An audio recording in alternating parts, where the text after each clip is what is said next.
From approximately the 1950s to the 1970s, Ukrainian-born French artist Sonia Delaunay was known for her vivid use of color, geometric shapes, and patterns. Contemporary Brazilian artist Beatriz Milhazes also uses overlapping shapes, color, and patterns, creating rhythm and movement in many of her works. Contemporary African-American artist Charles Burwell uses similar shape motifs and line in his works with extensive use of overlapping patterns. Deceased contemporary American artist Rex Ray used collage as well as paint, ornamentation, and decoration with a sense of mid-century modernism in his works. All of these artists use pattern in some way. Pattern is one of the principles of art as well as design. Pattern in an artwork is created by repeating visual elements such as line, shape, color, form, or texture in an arrangement. That's what we'll focus on for this painting activity. For this task, we will select the composition strategy of verticals to create our own mini abstract painting similar to the work of Beatriz Milhazes and Sonia Delaunay with shapes overlapping. I will use tempera paint, which is water-based, but you could also follow along if using acrylic. This painting is not a finished work, but is instead a learning opportunity to test and trial ideas, while also implementing brush techniques. This painting should take around 60 minutes to complete. Feel free to pause or rewind as you follow along. Try to get as much done as you can if time is an issue. Let's get started. Abstract painting techniques. Pattern. As this is a practice task, let's use half an A4 size paper in our sketchbook. I'm going to use a compass to create my circles, but for you to save time, I'll show the composition and you can trace it by going full screen mode with this video. I created this one before, but it took 90 minutes to complete, so this new one is rather simplified. Feel free to pause the video now to trace the composition. Don't worry too much about the accuracy, as this activity is just for practice. So on my palette, I have red and cyan blue, dark blue, orange, green, some yellow, and a touch of black and white. Take note of how I've organized my palette and how much paint I have taken.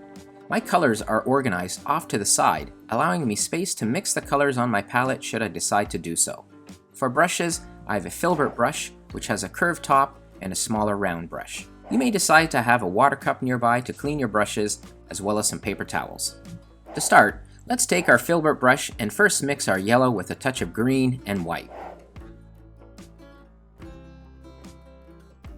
We will paint the right side of the composition this color, except for the bands on the far right. I press a little firmly down with my brush so the bristles bend. This helps me create a straight and crisp edge. We are purposely starting with our lighter colors first, as tempera paint is water-based.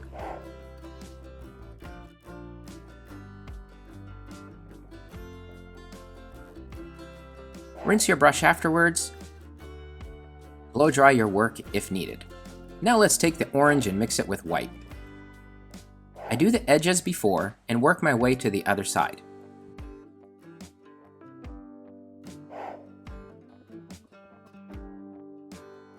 For the other edge, I'll rotate my book as it will be more comfortable. Let's also paint this thin edge on the far right as well.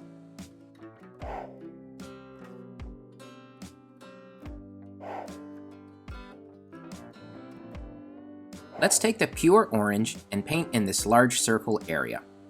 I do the edges as I described before, applying some pressure to assist me creating the clean edges. Blow dry your work afterwards if needed.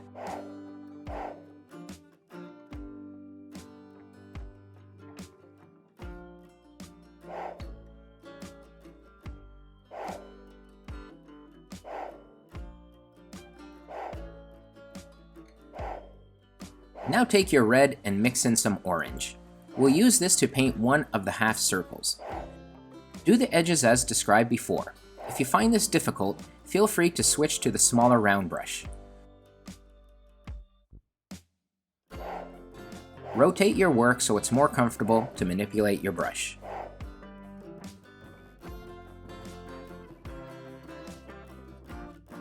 Next, let's also apply the red to this larger circular area. Take care with your edge work. If you go over the line, you can try wiping it quickly off with your finger.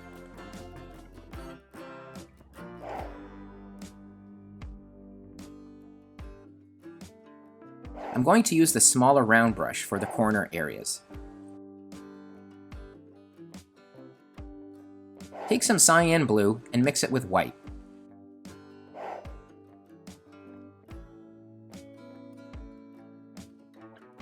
Paint the edge of the circle and rotate your work so it's more comfortable.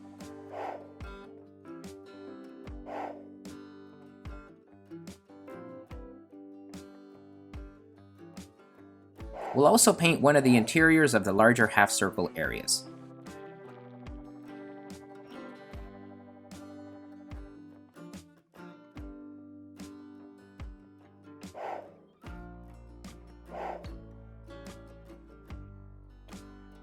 This brand of paint will look a bit slimy, so it will need a second coat after blowing it dry.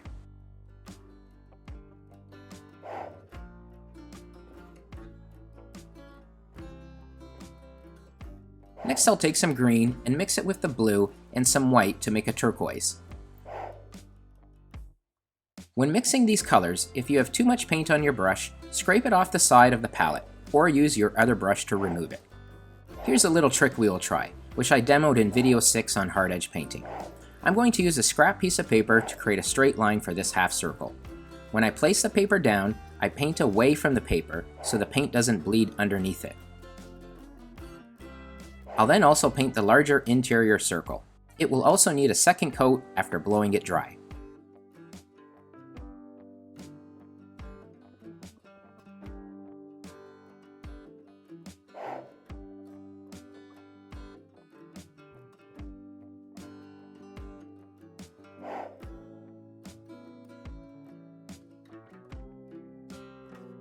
We will use some masking tape to mask the straight line for this area on the right.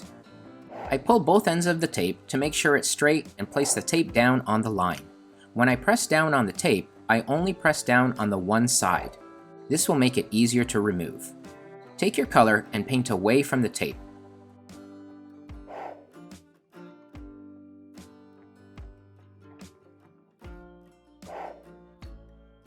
I'll then create the wavy line afterwards and attempt to smooth out the color.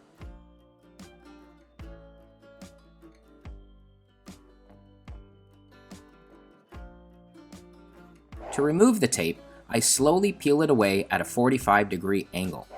If you leave the tape on too long, it sometimes rips the paper.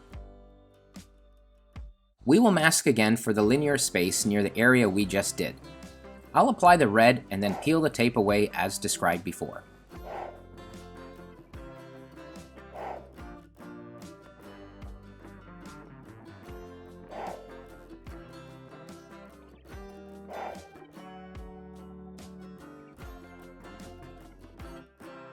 I'm now going to mix some dark blue into the red to create a purple. I'll then paint in this circular area, doing the edge work first, and rotate my work so it's easier. You may find this a little tricky. Go slow, loading your brush with paint and apply pressure to assist creating a clean edge. Using masking tape again, mask the straight line next to the wavy area. Paint away from the tape, coloring in this section. Peel the tape away when done at a 45-degree angle. Feel free to go back into the areas, applying a second coat if required. Blow it dry if needed. Next, get your black and mix some dark blue with it. This will look more vibrant than simply using black straight out of the bottle. We'll paint in the center circle. Rotate your work to do this so it's easier.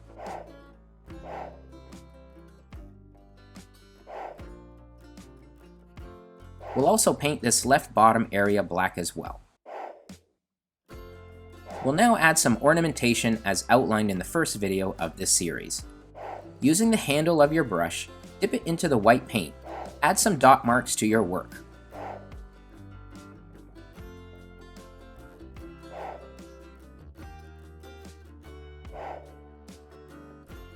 Do the same with the black.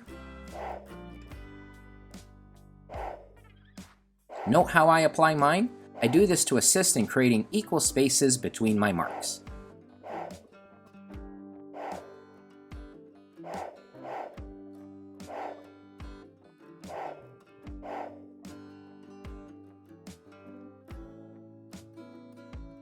So our painting is done. It's not a masterpiece, but we use some techniques such as hard edge and dot marks. If you find creating crisp hard edges difficult, You could consider using a stencil for some of the circular motifs. You could also consider using a more loose approach with visible brush marks instead of using flat marks like we did. Remember, we worked on a rather small scale, and sometimes this is actually harder. So how could we incorporate pattern further? If I was to pursue this technique, I think I would gather more example works from the artists mentioned earlier. I did a previous one, which also has some issues, but notice how this one has a diagonal approach. It makes the work seem more dynamic and adds a sense of movement. There are many ways to incorporate pattern into your work. Gather examples of artworks you like, and take the elements you find interesting for your own compositions.